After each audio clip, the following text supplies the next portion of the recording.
தேவனுடைய நாமம் மகிமைப்படுவதாக. நாம் இன்றைக்கி பொதுவாக ஒரு விஷயத்தை பார்க்கலாம். மனிதன் மண்ணினால் படைக்கப்பட்டான்.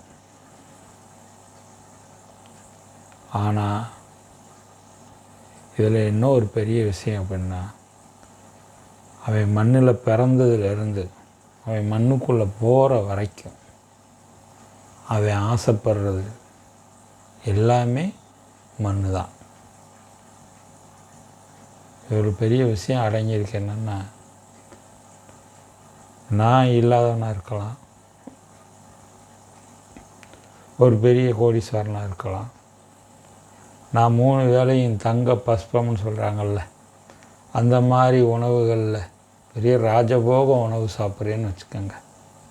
அதே இது ஒரு நபர் இல்லாத நபர், அவர் ஏதோ கம்போ கூழோ என்னத்தையோ குடிக்கிறாருன்னு வச்சுக்கோங்க. ஆனால் மூலப்பொருள் ரெண்டுமே ஒன்று தான். பார்க்குற பார்வை தான் வேறு மாதிரி இருக்கும். மூலப்பொருள் ரெண்டுமே ஒன்று தான். அதுவும் மண்ணு தான், இதுவும் மண்ணு தான். ஆனால் மனுஷன் மூளைக்கு அது எட்டாது. நான் வசதி படைத்தவன், நான் ராஜபோக உணவு உண்கிறேன் அப்படின்னு மட்டும்தான் தெரியும். ஆனால் அடிப்படை அது மண். சரி, இன்னொரு விஷயத்தையும் புரிகிற மாதிரி சொல்லவா? தங்கம், வைரம், வைடூரியம் எது வேணாலும் எடுத்துக்க, அனைத்தோட மூலப்பொருளும் மண் தான். நீ உலகத்தில் எதை வேணாலும் சிறந்தது அப்படின்னு எதை நினைக்கிறியோ அதோட மூலப்பொருள் மண் தான்.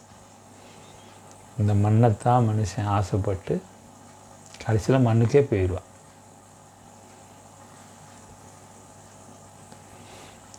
வசனம் ஆதியாகமம் 3:19 நீ மண்ணாக இருக்கிறாய், மண்ணுக்கு திரும்புவாய். இதிலேருந்து